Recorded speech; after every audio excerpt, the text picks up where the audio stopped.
What you know about rolling down in the deep when it's rain? Never freeze.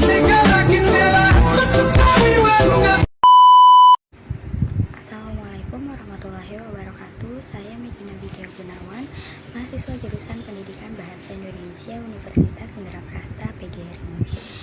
Dengan nomor MPN saya 2019-21500-124. Kali ini saya akan mereview sebuah buku yang berjudul Bicara Itu Ada Seninya, sebuah karya dari Oh Soo-hyang, seorang dosen dan pakar komunikasi terkenal di Korea Selatan.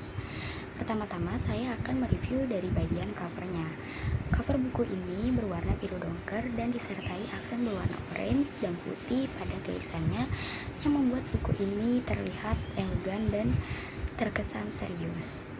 Selanjutnya, buku ini berjumlah 238 halaman, diterbitkan oleh Buana Ilmu Populer, kelompok Gramedia, cetakan ketiga tahun 2018.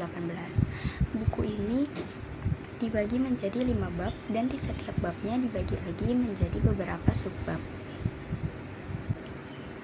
Buku ini juga mempunyai kelebihan. Kelebihan buku ini adalah buku ini dikemas dengan bahasa yang ringan. Walaupun dikemas dengan bahasa yang ringan, tetapi buku ini penuh dengan makna.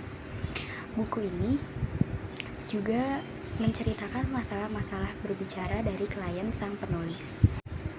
Kelemahan dari buku ini adalah buku ini menceritakan tokoh-tokoh yang mahir berbicara itu berasal dari Korea Selatan, sehingga pembaca tidak begitu nyambung dengan reputasi tokoh-tokoh tersebut. Selanjutnya saya akan mereview mulai dari bab pertama, yaitu yang berjudul Perbedaan Juara 1 dan Juara 2 terletak pada ucapannya.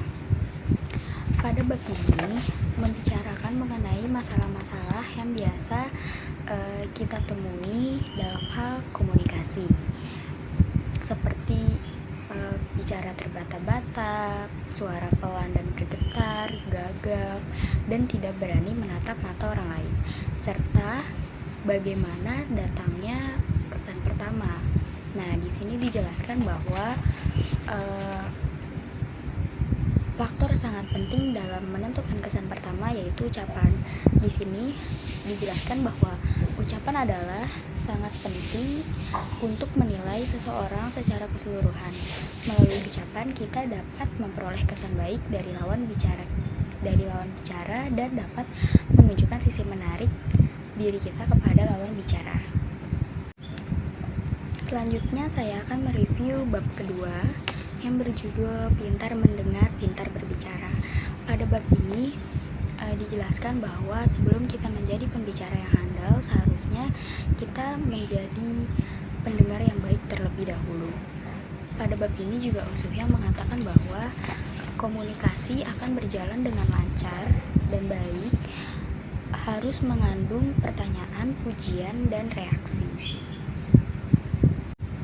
Selanjutnya saya akan mereview bab ketiga yang judulnya Ucapan yang Membuat Lawan Bicara Memihak Kita. Pada bab ini berisi pentingnya sebuah kata kunci yang harus kita miliki agar menarik perhatian lawan bicara kita untuk mendengar apa yang kita sampaikan. Dan selanjutnya buku di bab ini juga berisi tentang pentingnya menentukan nilai berbicara agar kita dapat memenangkan sebuah dialog. Selanjutnya saya akan mereview bab keempat yang berjudul Beratnya Ucapan Ditentukan Oleh Isi di Dalamnya. Pada bab ini mengemas teknik-teknik untuk kita melatih dan meningkatkan keterampilan berbicara kita. Dan di bab ini juga menjelaskan bahwa kemampuan berbicara bukan bawaan dari lahir, melainkan ditentukan oleh lingkungan keluarga pada saat kita tumbuh. Selanjutnya saya akan mereview bab terakhir, yaitu bab kelima yang berjudul Suara Bukan Bawaan dari Lahir. Pada bab ini menceritakan tentang tokoh-tokoh menginspirasi dalam hal suara dan juga menjelaskan 3 cara untuk melatih suara atau mengolah suara. Yang pertama ada vokalisasi, yang kedua ada melenturkan organ bernafas ala Choi Bul-am. Siapa sih Choi Bul-am itu? Choi Bul-am adalah seorang aktor yang mengeluarkan suara pa sambil tersenyum. Hal ini adalah contoh yang sangat bagus untuk melatih pernapasan.